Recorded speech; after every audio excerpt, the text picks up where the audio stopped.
আসসালামু আলাইকুম রহমতুল্লাহি ওবরাকাতু। কেমন আছেন সবাই? আশা করি সকলেই আলহামদুলিল্লাহ ভালো আছেন। আপনাদের সকলের দোয়া এবং আল্লাহর অশেষ রহমতে আমিও ভালো আছি। তো আপনাদের মাঝে আজকে 3 ডিজিটের টাচ নিয়ে আসলাম, যেটা ক্যালকুলেশনের মাধ্যমে বের হয়। খুব ভালোভাবে কাজ করতেছে বিধেই কিন্তু আপনাদের সাথে শেয়ার করা। 2 3 4 টাচ ছিল, গেম মার্স হলো 8 5 2। পরবর্তীতে কিন্তু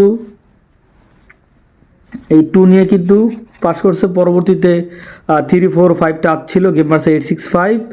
এখান থেকে কিন্তু 5 ডিজিটটি পাস করছে। পরবর্তীতে কিন্তু 4 5 6 টাচ ছিল, গেম মারছে হলো 5 6 নিয়ে কিন্তু 3 5 6 গেম মারছে। পরবর্তীতে 3 4 5 টাচ ছিল, গেম মারছে 6 4 6।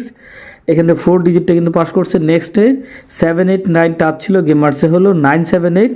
এখান থেকে কিন্তু তিনোটা ডিজিট নিয়ে কিন্তু গেম কমপ্লিট করছে।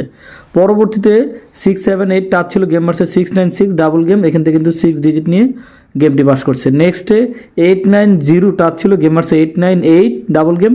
এখান থেকে কিন্তু 8 9 এর জোড়া নিয়ে কিন্তু গেম কমপ্লিট করছে। পরবর্তীতে 3 4 5 টাচ ছিল, গেম মারছে 1 4 5। এখান থেকে 4 5 এর পেয়ার নিয়ে 1 4 5 গেম কমপ্লিট করছে। নেক্সটে 4 5 6 টাচ ছিল, গেম মারছে 2 5 2। গত গেমের কথা বলতেছি। এখান থেকে 5 নিয়ে গেমটি কমপ্লিট করছে। তো আগামী গেমের জন্য 0 1 2 টাচ ছাড়া গেম ওপেন হবে না। এই ক্যালকুলেশনটি খুবই চমৎকার। এটি ক্যালকুলেশন ভালো কাজ করতেছে ভিডিও কিন্তু শেয়ার করা। যদি আপনাদের হিসাব কিতাবের সাথে মিলে বা মজুদ মনে হয় তাহলে আপনারা দৌড়ে খেলবেন। যারা আমাদের এই চ্যানেলে নতুন অবশ্যই চ্যানেলটি সাবস্ক্রাইব করে সাথেই থাকবেন, এবং যারা ফেসবুক পেজ থেকে এই ভিডিওটি দেখতেছেন অবশ্যই লাইক এবং ফলো দিয়ে সাথেই থাকবেন।